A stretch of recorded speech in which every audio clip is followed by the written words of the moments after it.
올해는 규제나 원칙 없이도 모두가 도덕과 윤리를 좇는 사회를 꿈꿉니다.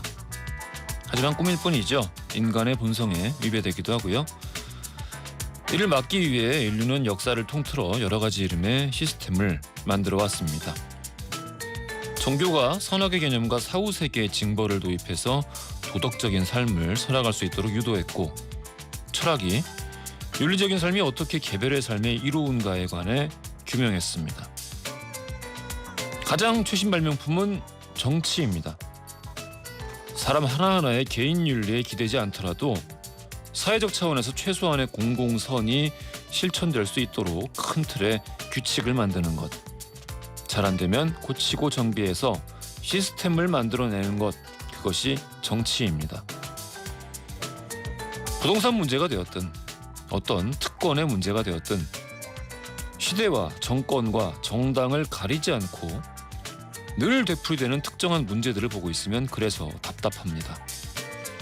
개인 윤리 없이도 굴러갈 수 있는 규칙을 만들어 시스템을 선순환시켜야 할 사람들이 규칙을 만들진 않고 매번 소모적으로 서로의 개인 윤리만 따져가며 나는 능력인데 너는 꼼수야 라고 내로남불을 하고 있기 때문이죠.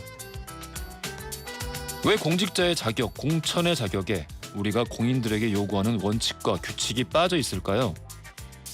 그런 규칙을 만들면 지금 정치에 몸담고 있는 사람들의 상당수가 자격을 잃기 때문입니다. 공익을 위해 헌신하겠다는 약속 사이에 내 사사로운 이익에 위배되지 않는다면 이라는 말을 숨겼기 때문입니다. 그러니까 사안이 등장할 때마다 그저 인신공격이나 정쟁의 수단으로만 이용되는 것이겠죠. 이보다 더 소모적인 비아냥을 저는 본 적이 없습니다. 시민은 바보가 아닙니다. 백지식탁이든 다른 대안이든 이번에는 원칙이 만들어져야 할 겁니다. 7월 9일 목요일 허지웅쇼 출발합니다.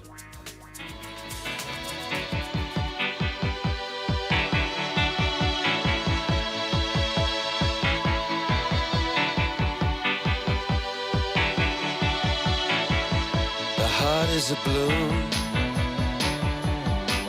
shoots up through the stony ground. There's no room, no space to rent in this town. You're out of luck, and the reason that you had to care, the traffic is stuck, and you're not moving anywhere. You thought you found a friend to take you out. 뷰티풀 데이 보내드렸습니다. 5468님, 옹디 어제 진짜 정말 너무 오랜만에 연애 기분 느낄 자리가 있어서 잭디와의 합방을 라이브로 못 들었네요. 대신 오늘 아침 다시 듣기로 들었는데 진짜 너무 재밌더라고요. 언제 합방 더 해주세요. 나무아미 이거 잘못 치셨어요. 나무아비타불 아멘입니다. 나무아비타불 아멘 멤버들 영입해 오시고요. 예, 제가 데려오기로 했습니다. 다 모여오기로 했습니다. 이충희님, 듣기만 하다가 흔적 남겨봐요. 2시간 알바 가는 길인데 오늘 엄청 덥네요. 땀이 주르륵 흐르네요. 그렇죠. 오늘 좀 습하기도 하고 덥기도 하고 그러네요. 구사추님, 여기가 썬킴 맛집이라는 소문을 듣고 들어왔습니다. 동료가 불목엔 썬킴님과 박광일님 두 분의 이야기 듣다 보면 스트레스가 확 날아간대요. 잘 듣고 찾아오셨습니다. 어제 이 게시판 어디 있더라?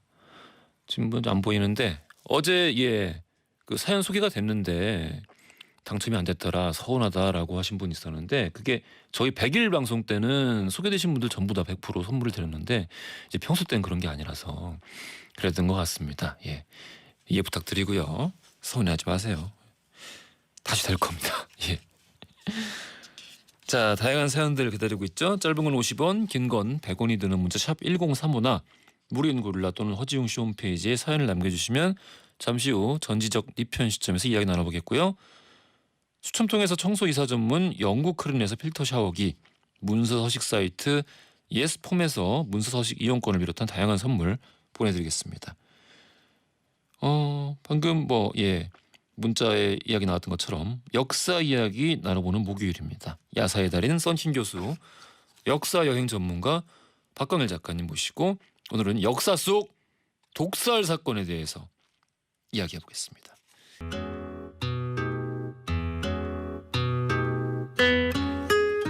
무조건 여러분의 든든한 편이 되어드립니다.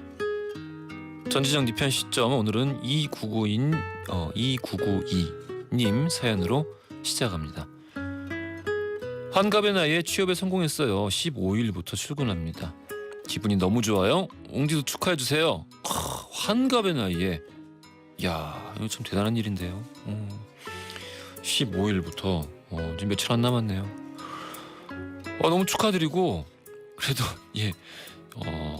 건강을 신경 쓰면서 일하셨으면 좋겠네요. 하긴 근데 이게 또 신나가지고 일하고 그러면은 덩달아서 건강도 좋아지고 그런다고 하시더라고요.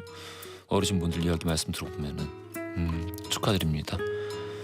오미선님 아침부터 초등학교 4학년 딸내미와 한바탕 했네요. 투덜거리면서 자기 방에 들어가는데 등짝 스매싱 한 대 못 때려서 지금 후회하고 있어요. 씩씩거리며 분노에 손빨래 중입니다. 초등학교 4학년 딸내미와 한바탕을 하셨군요. 이 중학생 되면 더 심해질 텐데 벌써 그러시면 안 됩니다. 마음을 다스리며 진짜 센 건 아직 오지 않았다라는 거를 되새기시며 참으세요. 어찌 됐든 자식인데요. 최희진님 지난달부터 같은 팀 과장님과 카풀을 하기 시작했는데요. 기름값도 따로 계산해 주시고 다른 불편함은 없었는데 시간 개념이 좀 없으십니다. 아침마다 가서 기다리는데 늘 15분, 20분은 되는 것 같아요. 차라리 나 20분 정도 늦을 것 같다고 말씀을 하시면은 그럼 저 먼저 갈게요 라고 말을 할 수가 있는데 늘 5분만 금방 내려가 이런 식입니다. 시간 잘 맞춰서 내려와 달라고 말을 하고 싶은데 너무 불편해서 어떤 식으로 말해야 할지 모르겠어요. 이럴 때는 정말 최대한 어떤 그 인간적인 감정을 배제하고 기계처럼 행동하시면 될 것 같습니다. 이거 우리 막내 작가 되게 잘하는데. 근데 저는 처음에 문자로 대화하다가 AI랑 대화하는 줄 알았어요. 어떤 감정의 폭이 느껴지지 않고 진폭이. 정말 어떤 컴퓨터 시리와 이야기하는 것 같은 혹은 어쨌든 뭐라 그러죠? 인공지능 비서와 이야기하는 것 같은 그런 기분이 드는 종류의 말로 말씀을 좀 건네보시면 어떨까 싶습니다. 이거는 너무 명백하게 잘못이니까요. 바로 된 사람이면 이해를 할 텐데 바로 안 된 사람이면 또 참 어렵죠. 회사 생활. 그렇습니다. 저는 그냥 그렇게 추천드릴게요. 모든 사람과 화목하게 지낼 수는 없는 일이니까. 전지적 니편 시점에서는요 여러분의 다양한 사연들 기다리고 있습니다. 짧은 건 50원, 긴 건 100원이 드는 문자 샵 1035나 무료인 고릴라 또는 저희 허지웅씨 홈페이지에 사연을 남겨주시면 추첨 통해서 선물을 보내드립니다.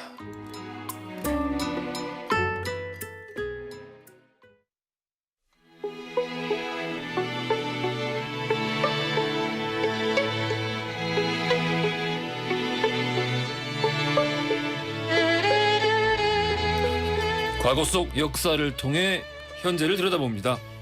히스토리 월드 역사 여행 전문가 박광일 작가님 나오셨고요. 안녕하십니까? 안녕하세요, 박광일입니다. 오늘도 얼굴이 작으십니다.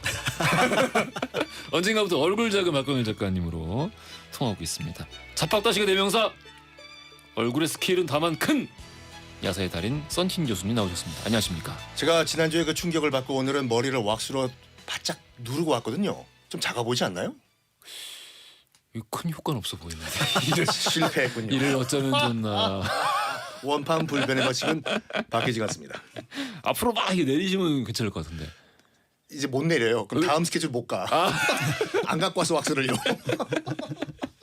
알겠습니다. 두 분 다 너무 반갑습니다. 저희 실시간으로도요. 저희 박광일 작가님, 썬킴 교수님 보고 싶었고 너무 반갑다는 이 문자들 쏟아지고 있습니다. 뭐 정말 사랑합니다 다 모두. 박정호님 실시간 안 읽어주시나요? 아니요, 실시간 제가 다 읽어드릴 거예요. 이제 걱정하지 마시고요. 구도현님 또 특히 썬킴 쌤 나오시는 날은 여직원들이 모두 보라 켜놓고 들어오잖아 보고 있습니다. 이야. 일하셔야죠. 그냥 들으시면 되는데. 얼마나 웃기는지 다음 좀 읽어주세요 이거요. 다음이 중요하네요.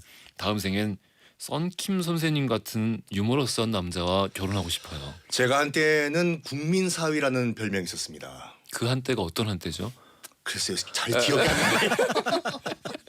뭐 다음 생까지 뭐 이번 생은 어떻게 뭐 안. 다음 생에 중요한 건 다음 생 포인트가 같습니다. 거기에 있는 것 같아요. 예, 다음 생이 있을까요? 다음 생에 만나요. 한순동님, 썬킴 선생님 실물 영접은 처음인데 목소리 들으면서 상상했던 인물과 다르네요. 약간 장난기는 얼굴을 상상했는데 진지하게 생기셨어요. 아닌데 되게 장난기 있게 생겼는데. 제가 웃음기가 싹 없어진 얼굴에 지금 굉장히 진지한 콜린 퍼스가 되어버립니다. 제가 잘못 들었죠. 넘어갈게요. 네. 정혜수님, 저는 학창 시절에 역사 시간이 어렵고 지루하기만 했는데 박광일 선생님의 역사 얘기는 동화같이 이해가 쉽고 이거 진짜 아주 그 정확한 표현 같습니다. 감사합니다. 네. 동화같이 이해가 쉽고 더 듣고 싶어지는 매력이 있습니다라고 박광일 작가님한테도 애칭 하나 부탁드리겠습니다. 지금부터 실시간 이 게시판 제가 계속 검색하고 있을 테니까요. 우리 박광일 작가님께 어울리는 애칭 하나 부탁드리겠습니다. 역사 둘리, 역둘. 아니야. 짧은 건 50원, 긴 건 100원이 드는 문자 샵 1035나 무료인 고릴라로 보내주시면 추첨 통해서 선물 보내드리겠습니다. 오늘 주제는 미리 공지해드렸다시피 역사 속의 독살 사건입니다. 네. 독살. 이건 뭐 동서양을 막론하고 사실 독살로 보통 예전에는 이 권력자를 보내는 방법으로는 아주 그쵸. 그만 아니었습니까? 그렇죠. 그러니까 독살이 가지고 있는 가장 큰 특징이 일단 사람은 죽었는데 범인이 누군지가 밝혀지지 않은 상황이라는 거. 그게 이제 다른 어떤 살인 사건과의 조금 차별화되는 점이죠. 그래서 이거는 항상 독살 사건이 일어나면은 범인을 추적하는 장면이 등장을 하게 되고 이 과정에서 이제 결국은 또 미궁으로 빠지는 경우도 많이 있어서 역사 속에서 이제 주요하게 등장하는 음모론의 어떻게 보면 핵심 주제가 되는 사건이기도 하죠. 재밌는 것 같아요. 그래서 더 네. 그러니까 그냥 이제 시간이 매우 많이 흐른 입장에서 이렇게 돌아보면서 그런 이야기들을 보면은 정말 범인은 이 안에 있어. 그렇죠. 라고 이야기하는 것처럼. 근데 이제 보통 우리가 이제 조선 시대도 그렇고 중국도 그렇고 예. 이 독살을 할 때 주로 쓰이는 그 원료가 이제 비상이라고 하거든요. 비산. 비소에서 나오는 거. 사약의 원료도 이제 비상이고 부자도 들어가지만. 네. 근데 이게 비상이라는 것이 이게 많이 쓰면은 정말 극약이 되지만 조금 쓰면은 특히 사약 같은 경우에는 한 번에 원샷해서 안 돌아가시는 경우가 많았어요. 그래서 우리 보통 사극을 보면은 똑똑똑똑똑똑 돌아가시는 분들이 많은데 예. 사약을 여러 그릇 원샷을 하시고 배가 불러가지고 몇 그릇까지? 네? 몇 그릇까지? 그래가 좀 온돌에 누워 계셔라 이런 경우도 있었다고 하죠. 술을 드시는 경우도 있어요. 이게 약효가 빨리 돌아야 되니까. 피가 돌아야 혈액 순환을 위해서. 네. 그래서 생각보다 이제 독성이 그렇게 강하지 않았다라는 것들이 많이 얘기가 나오고 있고요.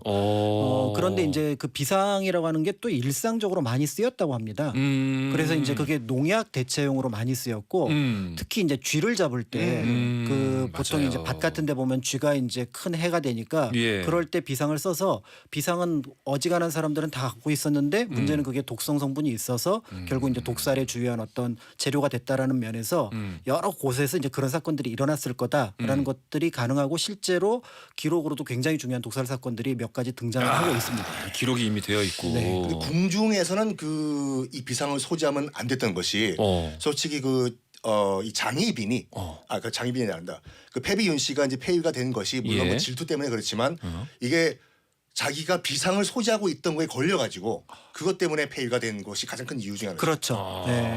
그래서 독살의 음모가 있다라는 것만으로도 사실은 궁궐안은 굉장히 조심스러운 부분들이 있었거든요. 그래서 그건 약국에서만 가지고 있을 수 있었고 다른 곳에선 가지고 있으면 안 되는 상황이었는데 그런데 이제 우리가 이제 독살 얘기를 하면 아마 오늘 얘기들을 딱 이제 청취자분들이 들을 때 이거 소현세자 그다음에 경종, 정조, 고종 얘기 나오겠다 이런 얘기를 할 텐데 이미 지금 게시판에도 그 네네네. 말씀드렸습니다. 그런데 이제 문제는 거기에 대한 내용들을 하게 되면은 사실은 조금 더 긴 시간 이게 이제 허지용 씨 1시간이라는 한계가 있기 때문에 명백하게 독살 사건으로 관련되어 있고 그 독살의 좀 어떤 그 구체적인 내용을 들어가 보려면은 좀 어떤 사건에 대한 기록들이 많아야 되기 때문에 음모론에 대한 부분들은 오늘은 좀 통과를 하고 다음 시간에 보는 걸로 하도록 근데 하겠습니다. 재밌는 게 안타깝다. 뭐냐면은 특히 이제 이 역사의 피리 꽂히신 한의사분들이 한의사분들. 이 특히 정조, 소현세자 이 독살 부분을 굉장히 파고 드셔가지고 네. 내놓은 책들도 많아요. 뭐 조선왕조 무슨 건강실록 이런 것도 있고 아, 건강실로. 왕의 독살설 한의사분들이 쓰신 건데 그 왜냐하면 특히 정조 같은 경우에는 죽기 보름 전까지 매일매일 어떤 탕약이 받쳐졌고 뭘 먹었고 정확하게 기록이 돼 있거든요. 그거를 한의사분들이 그냥 분석을 하는 거예요. 그렇죠. 네. 이게 사람들이 안타까움도 작용하는 것 같아요. 그럼요. 네. 아니 왜 이 시점에 왜 그렇죠. 이렇게? 네. 결론부터 말씀드리면 일단 정조는 소현세자는 독살된 것이 맞다는 것이 한의사분들 가운데서 중론이고 아, 한의사분들의. 예. 어. 정조는 이 독살이라기보다 그 당시 내의원들이 돌파리였다. 아, 돌파였다. 오케이. 네, 근데 이제 알겠습니다. 독살에서 사실은 빼놓을 수 없는 게 하나 있어요. 그게 바로 뭐냐면 이 사람이 독살 당했다라는 것들을 확인할 수 있는 어떤 물건인데 맞습니다. 바로 순은으로 만든 비녀죠. 아, 예. 이게 입에 이제 그 죽은 그 사람의 목에 닿았을 때 검정색으로 변하느냐, 예. 변하지 않느냐. 사실 이제 요거 말고 더 쓰는 방법이 이제 죽은 시신의 입에 밥을 물려놨다가 한두 시간 물려놨다가 그걸 이제 밖에 있는 닭에게 줘서 닭이 그걸 먹고 죽게 되면 이건 또 독살이다. 이렇게 밝혔기 때문에 이제 그런 어떤 명확한 독살과 관련된 사건을 중심으로 이제 이야기를 풀어가면은 이제 그 뒤에 담겨 있는 이야기들을 좀 찾아볼 수 있을 것 같습니다. 뭐 저는 이제 2부에서 말씀드리겠지만 제가 이제 비상을 얘기하지 않습니까? 예. 비소에서 나온 거. 지금은 현재는 실존하지 않아요. 근데 중국 고대 문헌과 고대 역사서를 보면은 짐독이라고 나오는데 짐독. 정말 무서운 맹독이었대요. 아, 체육관에서 하는 개가 아니라. 와우, 멍멍. 와와와와와. 오케이. 이게 녹음 방송에서는 편집 듣기. 근데 지금은 실존하지 않지만 예. 이게 야사가 아닌 게 뭐냐면 중국 정사에 이 짐독에 관련된 기록이 상당히 많아요. 정말 많이 나와요. 정말 많이 나와요. 이게 짐조라는 새에서 나오는 독인데 스치기만 해도 죽는데요. 아, 정말. 그래서 이 짐독을 가지고 뭐 죽었다, 자살했다라는 기록들이 정사에 상당히 많아요. 알겠습니다. 자, 방금 뭐 결정적인 힌트가 나가버리긴 했는데 뭘요? 잠시 돌발 퀴즈 드리겠습니다. 조선시대에는요, 독살 여부를 가리기 위해 이 수사 도구를 활용했습니다. 조선시대 대부분의 독은 비상의 황과 이것이 만나면 색깔이 검게 바뀐다고 하는데요. 부녀자가 쪽진 머리를 풀어지지 않게 하기 위해 꽂았던 이것은 과연 무엇일까요? 보기 드립니다. 1번 금비녀, 2번 은비녀. 정답 아시는 분들 짧은 건 50원, 긴 건 100원이 드는 문자 샵 1035나 무료인 글로 보내주시면 추첨 통해서 선물을 보내드리겠습니다. 차호선님과 여기 지나가 버렸는데 두 분이 우리 박관원 선생님 닥터 슬럼프의 아리를 닮았다고. 그렇네. 하지만 아리 쌤이라고 부르기에는 이게 원작이 일본이라. 근데 우리나라 말의 아리가 예. 힘내라는 뜻이에요. 그래서 파이팅 대신에 예. 요즘에 이제 한글을 많이 쓰시는 분은 예. 아리 이렇게 표현을 하기도 또 합니다. 아리가 정말. 또 한강을 뜻하잖아요. 아리수. 네. 아리수. 오. 다른 걸 좀 더 다른 걸 좀 더 받아보도록 하겠습니다. 자, 오늘 주제가 주제인 만큼 엄정화의 포이즌 듣고 2부에서 독살 이야기 이어갈게요.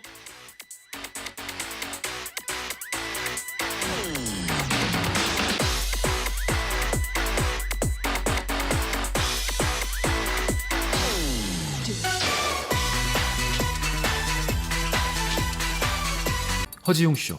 역사 선생님으로 가장 적합하니까 줄여서 역적. 조현서님 역동남 하죠. 역사도 동화처럼 이야기해주는 남자. 박종옥님 광일포터. 이거 약간 트럭 이름 같은데. 약간 그 광어를 싣고 가는 트럭 같아 보여요. 자세히 보면 얼굴이 해리포터 닮으셨어요. 근데 해리포터 닮았다는 얘기는 지금 되게 많아요. 안경테를 좀 더 두꺼운 거로 바꿔보시죠. 그러게요. 확실히 그 제가 평소에 듣지 못하는 얘기를 여기 허지용 쇼 와서 듣는데요. 해리 작가님으로 할까? 해리 작가님? Hey Harry. 똘똘이 스머프도 나오고요. 6058님. 저는 아지라일 하겠습니다. 심선유님, 선영이 형, 썬킨선님 녹색창 프로필 사진 좀 바꿔요. 아니 라고 보내주셔서 무슨 지금 근거로 저를 형이라고 하세요? 저 95년생 돼지띠예요 저. 95년생이요? 7년생 7월 11일 잘못됐어요, 녹색창. 서울특별시라고 여기 지금. 이 녹색창 이거 안 되겠네 이거. 7년생도 저희 요즘 부릅니까 게스트로? 참 좀 그러네요. 역사 코너에 나오시는 분이 아니, 역사 왜곡을 하시는 거예요. 71년생에도 그때도 사람이 태어났어요. 아니에요. 아니 근데 이 사진 진짜 어떻게 된 거예요? 심선유님 보내주신 말처럼. 이게 정확하게 15년 전에 제 사진인데 이게 이 친구가 예. 제 몸 안에 있어요. 약간 중국 부자같이 생기기도 했고요. 야 너 나와 안에서 뭐해? 이때가 이제 결혼식 아이. 때 사진이라고. 알겠습니다. 자 그럼 본격적인 역사 속 독살 사건. 아까 그러니까 방금 그 사진 그분도 독살 되신. 독스 넘어가시죠 빨리. 자 박가원 선생님부터. 네. 지금 조선시대에 이제 여러 독살 사건에 대한 기록들이 이제 당연히 많은 또 기록에 남아 있는데요. 예. 조선왕조실록에 예. 어떤 한 개인의 독살 사건에 대해서 한 40-50개의 기사가 등장을 하는 경우가 있습니다. 실록에. 네. 그래서 그 독살의 주인공, 그러니까 사건의 주인공 이름은 윤백원. 그래서 예. 이제 이 사건의 이름을 윤백원 독살 사건이라고 할 텐데요. 빰빰빰빰빰빰. 예. 지금 음악에 나오는 것처럼 느낌이 마치 포도청 25시, 포도청 사람들 같은 느낌으로 이제 기록들이 쭉 나와요. 그래서 이제 사건의 개요는 간단합니다. 윤백원이 이제 그 손님을 불러다가 이제 식사를 하게 되는데 딸이었던 개미치는 이제 죽을 바치고요. 예. 그 다음에 이제 아들이었던 윤조경은 이제 쇠고기를 바치게 되는데.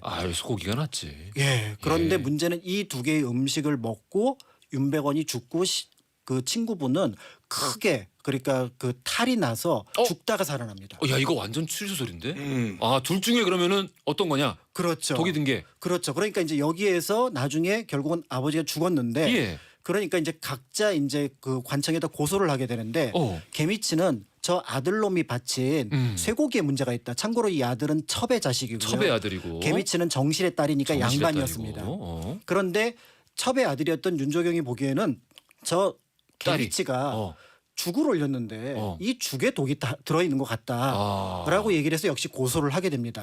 그래서 이제 관청에서 검시가 들어왔는데 안타깝게도 은비녀가 제가 보기에는 좀 이렇게 성분이 부족했었나 봐요.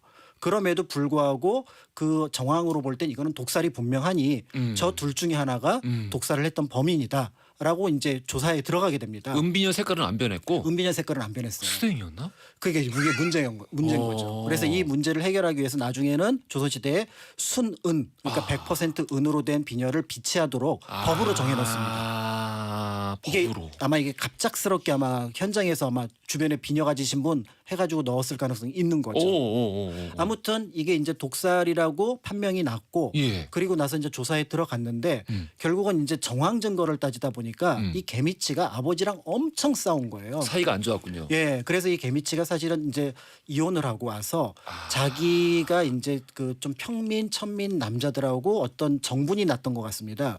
그러니까 이제 그걸 아버지가 굉장히 심하게 화를 냈고 그런 가운데 손님이 왔을 때 죽을 바쳤고 그리고 어떤 정황을 볼 때 그 친구분도 소고기보다는 죽에서 독이 난 것 같다라는 것으로 이제 판명이 났는데 이거를 이제 계속 신문하는 과정에서 개미치는 맞아 죽고요. 아이고. 그다음에 윤조경의 어머니도 또 음식과 관련된 부분에서 첩이었던 복이라는 여성도 맞아 죽습니다. 그럼에도 불구하고 이 사건은 어쨌든 이제 개미치의 독살이다라고 결론이 났는데 이제 1차적으로 이제 기록이 여기서 끝나면 그냥 뭐 평범한 독살 사건. 그런데 문제는 13년 뒤에 이 개미치의 아들이었던 이순이라는 사람이 우리 엄마는 잘못이 없다. 우리 엄마는 죽에 독을 타지 않았다. 그렇다. 이거는 분명히 내가 조사해 본 바에 따르면 또 다른 범인이 있고 윤조경이 거의 가담한 것 같다. 대박. 라고 하면서 다시 2차 조사에 들어갑니다. 와. 그러니까 다시 사건 관련자들이 다 불려 나오는데 살아있던 윤조경이 불려오고 그다음에 이제 그 윤백원의 동생이었던 윤조원이라는 사람이 불려오게 되는데 여기서 뜻밖의 사실이 밝혀지게 됩니다. 윤조원이 머슴을 통해서 개미치가 만든 죽에다가 독을 타게 하고 조카였던 윤조경을 시켜서 개미치를 고소하도록 해서 결국은 이 사건을 둘 다 큰 문제가 나도록 해서 결국은 이들이 재판 받는 과정에서 죽거나 만약에 어떤 그 자격을 잃게 되면은 그 윤백원이 가지고 있던 재산을 자기가 가져가려고 했던 그 사건임이 최종 결론이 나게 돼서 결국은 주범은 윤조원이라는 윤백원의 천안 이복 동생이었고요.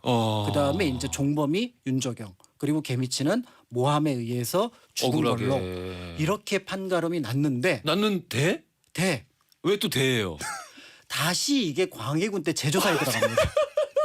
근데 잠깐 이게 왜 이렇게 여러 번 미흡한 건 조사해야죠. 이게 왜 그렇게 문제가 잠깐 되냐면 윤원백인가 그 윤백원 예. 이 피해자가 굉장히 중요한 인물이었던 거예요. 바로 윤원영의 형이었던 윤원로의 아들이었고요.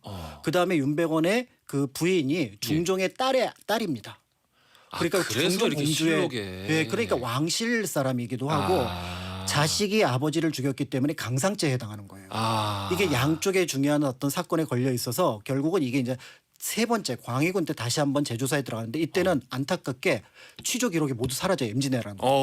그래서 결국은 심정적으로 신하들이 이 부분에 대해서 다시 평가를 해줘야 된다라고 얘기를 하면서 그때 윤조원이나 이런 부분들이 문제가 됐고 사실은 이순이라는 사람이 그러니까 그 개미치의 아들이 굉장히 많은 변호사진을 대동을 합니다. 그래서 법률적인 지식을 통해서 이 사건을 무마시킨 걸로 보아야 되지 않느냐라고 얘기를 하면서 다시 이 사건은 최종 미궁. 그냥 미궁으로 해결된 게 아니라. 그래서 독살 사건의 전형적인 어떤 상황으로 어떤 기록에 보면 뭐 개미치가 독살했다 아니면은 뭐 윤조원이 독살했다라고 나오지만 사실은 실록상의 기록으로 보면은 해결되지 않음으로 판가름 난 대표적인 사건입니다. 야사에는 어떻게 이루게 돼 있습니까, 김 교수님? 야사 그 우리 또 여러 종편 가운데 하나인 A, B, C, D, A로 시작하는 그 종편에서는 천일 야사라는 프로그램이 있습니다. 거기 보면 지금 그 윤백원 독살 사건이 나오는데 거기서는 남매가 짜고 아버지를 죽였다라고 애초에 결론이. 합작품이라고. 근데 그건 약간 꾸며낸 얘기죠. 그렇죠. 왜냐하면 이게 사실은 이건 분명히 재산상의 문제였을 가능성이 굉장히 많은 거예요. 그래서 그 당시 첩실 소생과 정실 소생 사이에 거의 재산이 균등하게 분배되거나 굉장히 많은 양이 분배가 됩니다. 그러다 보니까 그 재산을 특히 정실에 이처럼 딸만 하나 있는 경우는 딸 하나만 제거하게 되면은 굉장히 많은 재산을 첩실이 가져갈 수가 있는 거고요. 근데 그 첩실이 또 범죄에 연루돼서 만약에 그 처형당하게 되면은 다 동생이 재산을 가져가게 되는 거기 때문에 본질적으로 이 부분은 재산과 관련된 다툼이었을 거다라고 보는 것이 일반적인 평가죠. 이거 너무 진짜 이건 소설 같은데요. 그러니까 제가 보기엔 이거는 경찰청 포도청 25시로 포도청 25시로 우리가 다음 코너로 만들려고 좀 생각 중이었는데. 프로그램을 또 하나 만드시네. 알겠습니다. 서김 교수님 다음 이야기. 아까 일부에서 말씀드린 같이 그 짐조, 짐새가 만든 그 짐독이 중국 고대 문헌과 역사서에 굉장히 많이 나온다고 말씀드렸지 않습니까? 아까 말씀해 주신 고대 중국에서 가장 두려워했던 독. 그렇죠. 이게 야사가 아니라 정사에 많이 나와요. 그 심지어 그 사마천의 사기에 나오던데 사마천이 사기로 사기치진 않겠습니까? 그러니까 이게 드립이 애초에 좀 약했는데 심지어 한번 이게 좀 버벅거려가지고 저도 얘기를 하고 있다가 이거는 오바다 해서 그냥 중간에서 끊어버리네. 정말 이렇게 완벽하게 실패한 농담은 정말 오랜만입니다. 계속해 주시죠. 이 사마천의 사기에 그 여부리 전에 뭐라고 나와 있냐면 그 여부리가 우리가 진시황의 아버지 생부였다라는 추측을 하고 있지 않습니까? 맞습니다. 마지막에 자살을 하는데 정확하게 나와 있어요. 그 사마천이 쓴 글에 따르면은 여부리가 짐조로 만든 짐독을 먹고 자결을 하였다라고 사기에 나와 있어요. 그럼 이 짐조가 뭐냐? 그 문헌에 나와 있는 걸 조사해 보면은 이게 한 학 정도의 크기의 새인데 꽤 커요. 독수리 크기요. 이 짐조가 새가 까마귀 아닌가요? 까마귀였네. 미안해요. 이 짐조가 날아가면은 그 밑에 있는 논밭은 다 말라 죽어버린다. 그리고 얼마나 독성이 심했냐면 이 짐조의 날개 깃, 이 스친 술만 먹어도 바로 즉살한다. 이거 RPG 게임에 나오는 설정집 뭐 이런 거 아닌가요? 진짜로? 이게 정사에 다 나와 있어요. 이게 사마천의 사기뿐만 아니라 그 위진 남북조 시대의 그 대표적인 돈 자랑하시던 돈자랑 그 왕계와 석숭 시리즈가 있거든요. 여기서도 그 석숭이 그 졸부인데 그 왕족인 왕계에게 잘 보이기 위해서 뇌물로 이 짐조를 선물했다가 이게 또 불법인 게 드러나가지고 살처분했다 이런 얘기가 나오고 이게 조선 시대에도 등장을 해요. 그 인조의 손자죠 등평군 그 숙종이 굉장히 이뻐라했던 등평군이 중국을 몇 번 갔다 오는데 자기도 문헌에서 봤을 거 아니에요. 짐조 이게 중국 가면 있다고 하는데 한번 더 중국 가는 김에 한번 내가 구해봐야 되겠다. 그 베이징 가가지고 짐조 짐조 있습니까? 괜찮아. 이런 날도 있고 그럼요. 저런 날도 날도 있고 있고. 그런 거 아니겠어요? 짐조 요마? 짐조 예? 있냐? 예. 그랬더니 베이징에서 전문대가라는 그 시장통이 있는데 거기서 누가 이게 짐조라고 해서 사왔대요 조선으로. 근데 짐조가 어떻게 생겼는지 모르잖아요 등평군도. 예. 결국에는 짝퉁 짐조로 밝혀졌다. 국제 사기를 당한 건데 어. 이 짐독을 이용한 가장 대표적인 그 독살 사건이 뭐냐면 중국 3대 악녀 중에 한 명인 여태우 여치. 여태우. 그 유방의 부인이죠. 예. 초한지의 유방의 부인이 예. 유방이 그 초한지를 통해 가지고 이제 그 한나라 그 전국을 통일한 다음에 약간 맛이 갔지 않습니까? 그 여치가 얼마나 도와줬어요 유방을. 여치 없었으면 유방 없었어요. 그렇죠. 근데 막판에 이제 그 나이가 드셔가지고 유방이 여치를 약간 멀리하시고 척부인이라는 그 후비 예, 척을 예. 굉장히 사랑했는데 예. 질투가 이제 화신이 된 거죠. 여태우가 너 가만두지 않겠어. 부셔버리겠어. 이제 유방이 죽고 유방의 이제 적장자인 그 이제 해제가 이제 이대 이제 황제가 되죠. 오케이 이제 유방도 돌아가시고 너희들 다 죽었어. 근데 그 척부인의 아들이 있었어요. 그 지금 조왕으로 가 있던 그 여우라고 여의. 척부인의 아들부터 없애야 되겠다. 해가지고 여의를 불러요. 수도로 와라. 너 잠깐 들어봐. 안 들어오는 걸 억지로 끌어와가지고 너 일단 앉아봐. 예. 해가지고 이 짐독을 먹여가지고 독살을 해버렸다. 나와요. 그래서 척부인의 아들을 짐독으로 이제 독살을 해버리고 예. 이건 정상에 나온 얘기예요. 예. 그만 넘어가면 될 건데 아들도 없었으니까 이제 나랑 연적 경쟁을 벌였던 척부인 you are out. 뭐 여러분 다 아시다시피 이 여치가 척부인을 어떻게 보면 죽이는 과정이 정말 입에 담을 수도 없을 정도로 잔인한 그쵸. 인간 돼지로 만들어 버렸죠. 인간 돼지. 그 정말 돼지우리에서 팔다리 다 잘라버리고. 그래요. 예. 끝. 더 해봐요 이거요? 아니야. 오늘은 뭔가 조미료가 과했던 게 아닌가. 이거 정사에 나오는 얘기라니까요. 라는 의견을 근데 우리 박정옥님께서 이 짐독이요. 그 이제 그 위진 남북조 시대 때부터는 기억이 없어져요. 예. 근데 이게 실제로 존재했다는 게 드러난 게 뭐냐면 예. 그 1992년도에 예. 파푸아 뉴기니에서 짐독과 비슷한 새가 발견돼요. 짐조화. 짐 좋아. 짐조화. 이 독을 그 원주민의 말에 따르면은 이 짐조 그 이름 피토이거든요. 피토이. 그 피토이라는 그 파푸아 뉴기니의 거기 살고 있는 열대 조류죠. 조류가 독성이 강해가지고 이 깃털에 스치기만 하더라도 사람이 죽는다라는 게 밝혀졌어요. 그래서 그러니까 발견된 건 아니고 말에 의하면 발견됐다니까요. 발견이 된 거야, 진짜? 발견됐어요. 그래서 이것이 대박. 중국 고대 역사서에 나오는 그 짐조의 후예가 아닌가 생각이 되고 있는 거죠. 그래도 어떻게 결론은 되게 좋았던 것 같습니다. 그러니까 결론이 예. 있어서 다행인데요. 저 결론 좋아요. 결론이 없으면 안 되지. 기승전결은. 잠깐 이어서 해주시죠. 네, 사실은 이제 좀 시간이 없어서 예. 그 조금 얘기를 건너뛰면은 결국은 그 윤백원 사건의 가장 큰 첫 번째 문제점은 초등 수사가 문제가 있었던 거죠. 초등 수사. 네, 그러니까 처음에 그 어떻게 보면은 독사를 이제 확인을 하고 그 독이 무언지 확인했으면 그 독을 제조하거나 유통했을 사람을 찾아내면 되는데 이게 독살인 건 같은데 뭐 정확하게는 모르겠지만 어쨌든 그다음에 범인을 찾자 이런 식으로 갔던 거였거든요.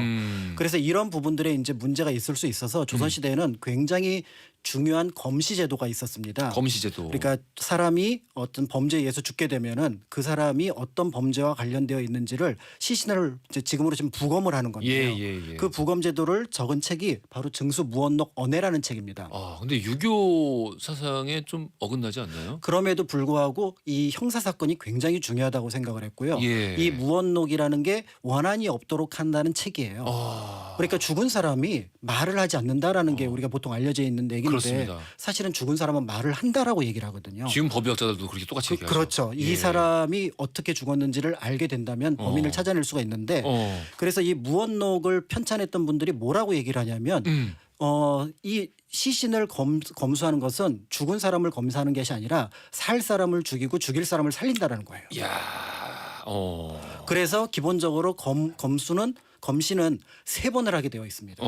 그래서 초검, 그다음에 중검, 그다음에 3검을 하게 돼 있는데 그만큼 중요한 일이니까. 그리고 더 중요한 거는 지금도 그 제도가 탁월하다고 느껴지는 게 뭐냐면 예. 초검한 사람하고 2번째 검시를 한 사람이 다른 사람이어야 됩니다. 그래야겠지. 야, 과학적이네. 예. 그리고 심지어는 초검하고 중검에서 결론이 동일하면 이제 3검까지 안 가는데요. 3검까지 갔는데도 만약에 해결이 되지 않는다. 이 사람의 어떤 사인을 모르겠다. 그러면은 어떻게 하냐면은 시신을 일단 땅에 묻어서 그다음에 횟가루를 뿌려가지고 다시 한번 나중에 조금 더 정밀한 어떤 검시를 하겠다라고 후위를 기약하는 거죠. 그러니까 섣부른 결론을 내리지 않겠다라고 얘기를 하게 되고요. 검시와 관련된 것을 이제 검시록이라고 하는데 그래서 지방 사또들은 이 중수모원록 교육을 전부 다 받고 갑니다. 예. 왜냐하면 그들이 형사 재판을 해야 되니까요. 그런데 그 검시록에 적어야 될 그 체크 포인트가 70가지예요. 70가지. 그러니까 시신이 처음 발견됐을 때부터 나중에 그 검시의 마지막 보고서를 쓸 때까지 70가지 보고서를 내야 되는 과정들이 있고 그 과정 속에서 가장 필요한 몇 가지들 아까 이제 뭐 얘기 나왔던 검시 물품이라든지 이런 것들을 바탕으로 해서 그거를 기록해서 이제 보관을 해서 정리를 해야 되는 그런 것들이 있어서 그래서 조선 후기에는 이 증수무원록 언해 또는 이 무원록이라는 책과 관련된 여러 가지 기록들을 꼭 살펴보실 필요가 있습니다. 이윤혜님이 질문하셨는데 시신을 검수했던 분들은 좀 낮은 계층이었나요? 이렇게 여쭤보시네요. 아니에요. 시신을 검수할 때는 기본적으로 해당 관련 그러니까 관할 부서의 사또가 들어갑니다. 그러니까 예를 들어서 우리 동네에서 예를 들어서 어느 동작구에서 그 사건이 일어났다 그러면 동작구청장이 들어가는 거예요. 그런데 그냥 들어가는 게 아니라 서기를 대동하고요. 의사를 대동을 합니다. 그다음에 이제 오작인이라는 사람을 대동을 하는데 오작인이라는 사람은 원래 시신을 전문적으로 처리하는 일종의 하층민이에요. 이렇게 해서 이제 들어가게 되고요. 만약에 이 관련된 검수와 피의자로 추정되는 사람이 있을 거고요. 그다음에 피해자의 가족들이 있잖아요. 같이 들어갑니다. 왜냐하면 이 사건에 대해서는 기록으로 남겨놨는데 증언도 채록을 하거든요. 그러니까 설사 피의자라고 하는 사람들도 배척을 하는 것이 아니라 너도 들어와서 봐라 하면 과정 속에서 여러 가지 상황들을 볼 수가 있었던 거고요. 그다음에 이제 흥미로운 것들은 여성이 어떤 그 범죄 희생이 되었을 때는 이거는 일단은 검시자는 아까 말씀드렸던 사또가 되는데 여성 관계자들이 좀 들어옵니다. 조선시대. 네. 그래서 이 기록들이 남아 있어서 최대한 어쨌든 죽은 사람이 그 원인 어떤 원한은 없게 범인을 잡는 건 그 둘째 문제고 내가 어떻게 죽었다라는 거는 확인할 수 있도록 이렇게 했던 기록들이 있었기 때문에 그래서 우리가 알고 있는 어떤 전근대의 모습을 과소평가하지 마시고 사실은 이런 부분들이 지금 우리나라 같은 경우는 형사 사건이 일어나도 1검, 2검, 3검 이렇게 안 이루어지거든요. 이제 이런 부분들을 염두에 두고 좀 살펴볼 필요가 있지 않을까 생각합니다. 지금 이제 많은 분들이 고종 황제 이야기를 여쭤보시는데 아까 말씀하셨듯이 고종 황제 이야기는 우리가 따로 시간을 내 가지고 그럼요. 이 시기는 고종 황제, 순종, 가배, 식혜, 윤치호 그다음에 일본 관료 여러 가지 얘기들이 준비를 따로 해야 될 것 같고 대신 요것만 좀 답 좀 부탁드릴게요. 1092님 고종 황제가 마신 가배. 고종 황제는 가배에 독이 들었던 거를 알았던 걸까요? 라고. 1898년에는 알았었고요. 그래서 거기에 아편이 들어있던 거를 확인을 하고 그래서 거기서 빠져나왔고 그다음에 1919년에 돌아가셨을 때는 아마 그 당시 드셨던 게 식혜였는데 현재 독살설을 주장하는 쪽은 그 식혜에 독이 들어가 있었을 거다라고 생각을 하고 있습니다. 그러니까 가배는 아닌데 이제 어떤 소설에서 이렇게 읽으셨다고 하네요. 그 지금 뭐 고종 독살 말씀하셨는데 지금 아까 이거는 이제 결론은 아까 말씀 안 드렸는데 정조가 아직까지 독살됐다고 주장하시는 분들이 많잖아요. 근데 정조만큼 확실히 밝혀진 게 뭐냐면은 정조가 열이 굉장히 많아요. 그러니까 열이 굉장히 많은데 경옥고를 먹으면 안 되거든요. 경옥고 인삼 성분이 많아가지고 그래서 정조가 죽기 승하기 사흘 전까지만 하더라도 절대로 나한테 경옥고를 처방하지 말라. 근데 의식을 잃고 난 다음에 그 내의원들이 경옥고를 처방을 한 거예요. 그러니까 몸에 지금 종기가 나 있으면 화가 오른 상태거든요. 여기에 인삼 성분이 경옥고가 들어가면 독이에요. 그래가지고 노르파리 내의원 때문에 경옥고를 먹어가지고 사망했다는 것이 한의사들의 중론입니다. 저희 박종옥님께서 지금 역사 이야기는 귀에 들어오지도 않고 광일 선생님 애칭만 생각 중이라고. 지금 근데 거의 좀 좁혀졌어요. 해리포터, 안경 선배. 뭐 굉장히 많은 분들이 이 두 가지를 지금 밀고 계시는데. 아니 어떻게 저도 그 우리 박광일 선생님 학번을 알거든요. 예. 주름살이 이렇게 없으세요? 그래? 그런가요? 두 분 다 없죠. 네. 제가 아무리 그래도 아까 그 저기 초록창의 초록창에. 사진만큼은 안 됩니다. 많이 노력하겠습니다. 술도 끊고 네. 괜찮아요. 어쨌든 몸 안에 들어 있으니까요. 알겠습니다. 오늘 역사 속의 독살 이야기들을 알아봤는데 조금 시간이 모자란 것 같긴 하지만 그 말씀하신 것처럼 좀 중요한 사건을 간추려서 다음에 한번 다뤄보기로 하고요. 퀴즈 드렸었죠. 돌발 퀴즈 정답 알려드리겠습니다. 조선시대의 독살 여부를 가리기 위해 활용됐던 수사 도구는 바로 몇 번이죠? 은비녀 2번입니다. 당첨자 명단은 선곡표란에 올려놓을 테니까요. 확인 꼭 부탁드리겠습니다. 자, 독살 사건에 대해서 알아봤고 오늘 지금까지 박광일 작가님 그리고 썬팅 교수님이었습니다. 감사합니다. 감사합니다. 네, 감사합니다. 끝곡으로는 청아와 창모의 플레이 준비했습니다. 이 곡 들으시면서 내일 아침 11시에 다시 찾아뵙겠습니다. 지금까지 허징이었습니다.